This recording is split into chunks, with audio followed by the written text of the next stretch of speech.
तो दोस्तों, पटना जंक्शन पर दिल्ली जाने के लिए ट्रेन आने वाली होती है। तभी एक नौजवान लड़का जो उस ट्रेन का इंतज़ार कर रहा होता है, और एक लड़की जो होती है, खूबसूरत लड़की, साड़ी पहने हुए अपने प्लेटफॉर्म पर खड़ी होती है और वो ट्रेन का इंतज़ार कर रही होती है। तो जैसे ही वो गबरू लड़का, नौजवान लड़का जो उस लड़की के पास जाता है और उसे देखकर ही वो उसको पहचान लेता है। जब वो लड़की कोई और नहीं थी, वो उसके कॉलेज के दिनों की गर्लफ्रेंड थी, जिससे वो बहुत प्यार करता था। जैसे ही वो उसे देखता है और उसके हाथ में जो बच्चा रो रहा था, मम्मी मम्मी चिल्ला रहा था, उसको अपनी गोद में ले लेता है। तो दोस्तों, जैसे ही वो लड़का उस बच्चे को, 2 साल के बच्चे को अपनी गोद में उठा लेता है, और इतना देखते हुए वो जो लड़की होती है, दोस्तों उसका नाम पूजा होता है और उस लड़के का नाम विकास होता है। तो वो लड़की पूजा उसकी तरफ देखने लगती है। जैसे ही वो विकास को देखती है तो देखकर उसकी आंखों में आंसू आ जाते हैं, क्योंकि वो कोई और लड़का नहीं बल्कि 7 साल पहले जिससे वो प्यार करती थी, जिसके साथ उसने पढ़ाई की थी और जिससे उसका रिश्ता होने वाला था, जो उसकी किसी वजह से, ऊंच नीच की जाति की वजह से उसके घर वालों ने नहीं किया था, तो ये वही लड़का था। उसको देखकर अचानक से उसको गले मिलने की कोशिश करती है और उसकी आंखों में आंसू आ जाते हैं। लेकिन पूजा इतनी सारी भीड़ होने के कारण जो उसके गले नहीं मिल पाता। यानी बहुत ही इंटरेस्टिंग होने जा रही है, और इसलिए आप हमारे चैनल को ज़्यादा से ज़्यादा सब्सक्राइब करें, ताकि हमें मोटिवेशन मिलता रहे और इस तरह हम आपके सामने कहानियों को लाते रहें। तो दोस्तों, ये कोई और लड़की नहीं, ये वही लड़की थी जो 7 साल पहले एक दूसरे के साथ कॉलेज में पढ़ते थे। पूजा जो लड़की थी, और विकास विकास पढ़ने में बहुत अच्छा था, बहुत ज़्यादा जीनियस था। इनकी प्यार की सीमा जो इतनी ज़्यादा बढ़ गई थी कि वो एक दूसरे के बगैर रह नहीं पाते थे, और जब भी मौका मिलता एक दूसरे को मिलते, प्यार करते। तो दोस्तों, ऐसा ही होता है जब ये बात उनके घर वालों को पता चलती है कि वे एक दूसरे से प्यार करते हैं और शादी भी करना चाहते हैं।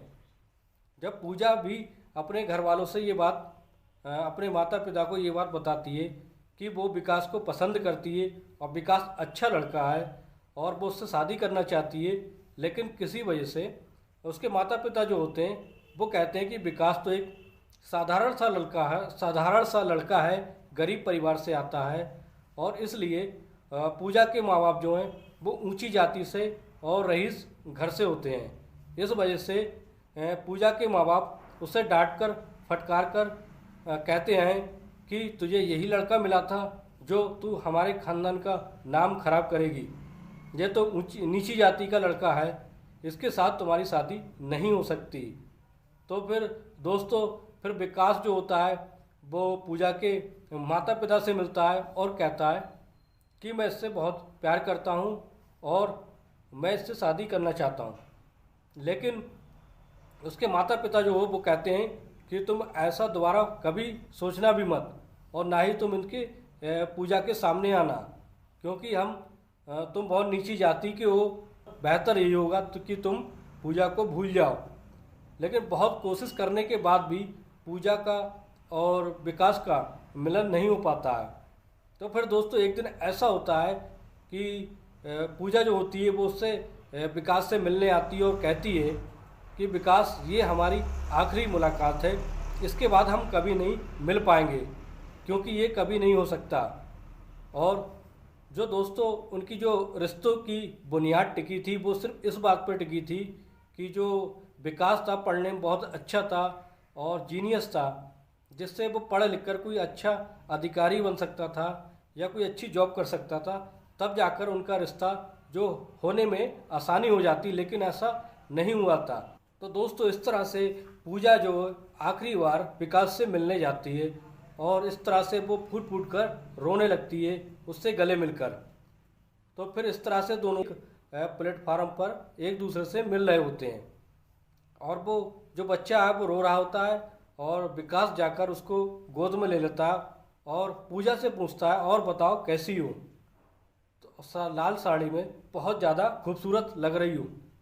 तो पूजा कहती है कि ठीक हूँ, जैसे तुम हो वैसी मैं हूँ। तो दोस्त फिर विकास कहता है कि ये बच्चा तुम्हारा है और ये क्यों रो रहा है, ये मम्मी मम्मी क्यों चिल्ला रहा है? तो पूजा कहती है कि ये बच्चा मेरे भाई का है और ये अपनी मम्मी को बुला रहा है, ये रो रहा था इसलिए मैं यहाँ पर ले आई, इसकी मम्मी कहीं यहीं कहीं पर गई होगी।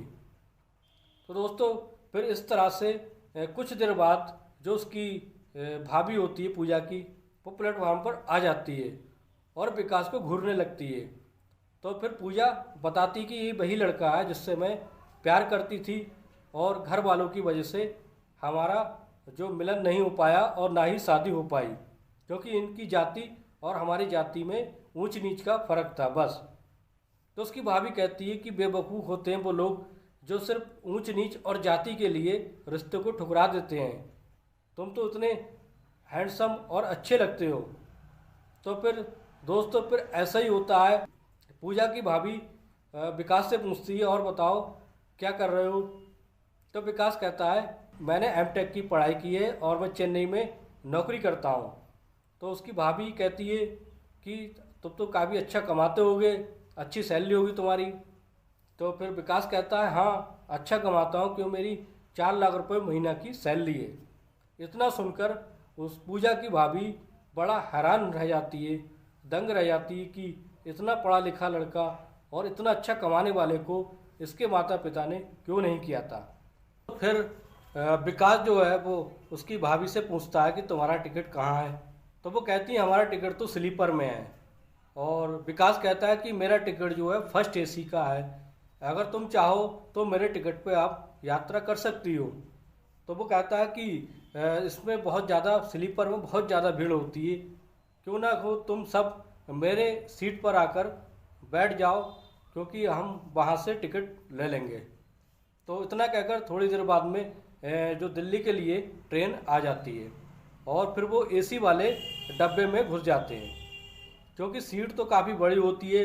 तो एक साइड में जो होता है, एक साइड में उसकी भाभी बैठी होती है और एक साइड में पूजा बैठी होती है और बीच में विकास बैठा होता है। तो इस तरह से दोनों में बातचीत का सिलसिला शुरू हो जाता है। विकास उस पूजा की भाभी से कहता है कि मैंने इनके पापा के आगे बहुत हाथ पैर जोड़े थे, बहुत गिड़गिड़ाया था कि पूजा से मेरी शादी कर दो, बहुत खुश रखूँगा मैं, लेकिन उन्होंने सिर्फ ऊंच नीच की जाति के कारण कि मुझे अपनाया नहीं था और मुझे मना कर दिया था। तो दोस्तों फिर विकास कहता है कि मेरे माता पिता जो गरीब थे और उन्होंने मुझे मेहनत से पढ़ाया लिखा, इसलिए मैं कुछ बनना चाहता था, जिस कारण मैंने कोई ऐसा वैसा कदम नहीं उठाया। फिर दोस्तों विकास उसकी भाभी से कहता है कि जो मैंने गवाया उसकी मैं भरपाई नहीं कर सकता, लेकिन आज मैं जिस मुकाम पर हूँ मैं बहुत अच्छा कमाता हूँ। तो दोस्तों पूजा की भाभी कहती है कि तुम्हारी तो शादी हो गई होगी, क्या तुम्हारी पत्नी ठीक नहीं है जो तुम इस तरह की बातें कर रहे हो? तो विकास कहता है कि नहीं, मेरी शादी अभी नहीं हुई है, क्योंकि मैंने पढ़ाई करने के बाद फिर मैंने चेन्नई में मैं 1.5 साल से जॉब कर रहा हूँ, इसलिए मेरी शादी अभी तक नहीं। तो पूजा कहती है कि तुम जॉब तो चेन्नई में करते हो, दिल्ली क्यों जा रहे हो? तो वो कहता है कि एक लड़का था अपने जो क्लास में पढ़ता था, जिसका नाम रमेश था, उसकी शादी है वो दिल्ली में, उसने मुझे इनवाइट किया है, तो मैंने सोचा उसकी शादी को निपटाकर फिर मैं चेन्नई निकल जाऊंगा। तो वो कहती है कि अब रमेश कैसा है, क्या करता है? तो वो विकास कहता है कि रमेश ने भी आईआईटी की पढ़ाई की है और दिल्ली में जॉब करता है, और वो अपनी एक जो दोस्त है, गर्लफ्रेंड है बैंक मैनेजर, उससे शादी करने जा रहा है। मैं उसी की शादी में जा रहा था, तो क्यों ना हो तुम सब हम मिलकर उसकी शादी में चलें। तो फिर पूजा कहती है अब हम तुम्हारे जैसे नहीं रहे, अब हम कहीं नहीं जा सकते। तो फिर दोस्तों विकास कहता है कि पूजा तुम्हारी तो शादी हो चुकी है, हस्बैंड कैसे हैं तुम्हारे? तो फिर उसकी भाभी बोल पड़ती है कि इसके हस्बैंड तो निकम्मा नालायक निकला, क्योंकि इनके घर वालों ने, इनके पिताजी ने जो रिश्ता किया था वो एक लड़का जो था वो जेई था, यानी जूनियर इंजीनियर था। और जिसमें उन्हें जब शादी हुई थी तो 5 लाख कैश और कार, बहुत सारे गहने दिए थे उसे, ताकि वो लड़का सरकारी जॉब करता था। लेकिन बाद में पता चला कि वो एक फर्जी डिग्री से फर्जी डिग्री लेकर उसने नौकरी लगाई थी, लेकिन बाद में उसे दिया गया। इसलिए वो लड़का आवारागर्दी करता है और वो बिल्कुल ही नालायक निकला। और वो इस तरह से फिर वो कहता है कि पूजा से, अब तुम क्या करोगी? तो पूजा कहती है कि अब किसी तरह से मैं उससे अलग हो गई हूँ। और उसकी भाभी कहती है कि जो हमने सामान दिया था बस किसी तरह से वो सामान मिल जाए, फिर हम पूजा की शादी दूसरी जगह कर देंगे। तो विकास इस बात को सुनकर बोल उठता है कि अगर मैं आज भी कहूँ कि पूजा की शादी मुझसे करा दो तो उनके घर वाले नहीं मानेंगे।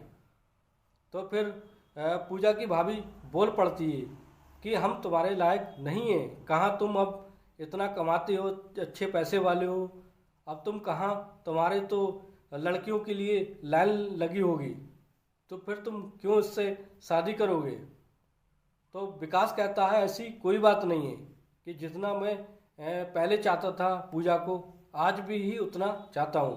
अगर इनके घर वाले राजी हो जाए तो मुझे कोई आपत्ति नहीं है। तो इस तरह से दोनों में बातचीत का सिलसिला जारी रहता है। जो है पूजा उससे लिपट कर विकास से रोने लगती है। और उस सीट पर जो है जो पास पड़ोस वाली सीट पर 2-3 पैसेंजर और बैठे थे, तो वो भी ये बात सुन रहे थे, उसकी कहानी को सुन रहे थे। वो भी ये कहने लगते हैं कि पता नहीं इनके घर वाले किस तरह से ऊंच नीच की जाति के चक्कर में पड़कर इतने अच्छे लड़के को गवा दिया उन्होंने। पता नहीं क्या समाज में ऐसा होता है। तो ट्रेन जो होती है वो दिल्ली स्टेशन पर पहुंच जाती है। फिर जो पूजा का भाई है वो प्लेटफॉर्म पर उनका इंतज़ार कर रहा होता है। जैसे ही वो ट्रेन से बाहर उतरते हैं और उनका भाई कहता है, क्यों ना भाई साहब आप भी हमारे साथ हमारे कमरे पे चलो, खा पी के फ्रेश होकर फिर तुम चले जाना। तो पूजा भी यही कहती है कि तुम हमारे साथ हमारे कमरे पे चलो और खा पी कर फ्रेश होकर फिर शादी में, हम एक साथ फिर शादी में चलेंगे। फिर इसके बाद फिर सारे लोग इकट्ठा होकर उमेश की शादी में पहुंचते हैं। फिर इस तरह से उमेश में और उनमें बातचीत होने लगती है। उमेश कहता है, क्या तुम्हारी गर्लफ्रेंड फिर से दोबारा मिल गई? उमेश की शादी में अच्छे से शादी को निपटा लेते हैं। फिर निपटाने के बाद दूसरे दिन सारे लोग बैठकर ये डिस्कस करते हैं कि क्यों ना पूजा की और विकास की शादी करा दी जाए। इस तरह से वो क्योंकि उसका भाई जो था, पूजा का भाई, तो पहले से ही राजी हो चुका था, इसलिए वो शादी में साथ आया था। फिर इस तरह से वो पूजा के माँ बाप को मना लेते हैं समझा बुझा कर। तो दोस्तों फिर इस तरह से दोनों की, पूजा की और विकास की शादी करा दी जाती है। अब पूजा और विकास चेन्नई में खुशी खुशी अच्छी ज़िंदगी बिता रहे होते हैं। तो दोस्तों कैसी लगी ये स्टोरी?